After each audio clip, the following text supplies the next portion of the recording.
Andrew Tate, l'influenceur controversé, affirme dans ses vidéos que la dépression n'existe pas. Soyons clairs, la dépression est une maladie au titre de n'importe quelle autre maladie visible, comme pourrait l'être par exemple l'appendicite ou les infections virales. Sa prise en charge nécessite une intervention médicale et pour les cas les plus sévères, une hospitalisation. Il s'agit d'une maladie grave qui peut conduire à terme à la mort et les risques de mort par suicide sont bien plus élevés lorsqu'il n'y a pas de prise en charge et lorsque la souffrance n'est pas reconnue ou banalisée par l'entourage. Sa particularité est d'être une maladie invisible qui ne s'objective pas à travers des analyses de sang ou des imageries médicales, comme on pourrait le faire pour une fracture d'un os ou un cancer. C'est une maladie qui s'exprime de plusieurs façons différentes. Certaines personnes vont se mettre à beaucoup manger et passer la journée au lit. D'autres vont s'énerver pour un rien, être souvent sur les nerfs.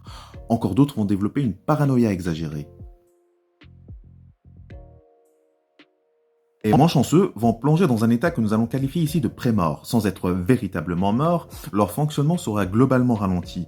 Ils vont penser lentement, parler lentement, se déplacer lentement et plonger dans un profond état de désespoir qui sera à l'origine d'idées suicidaires constantes.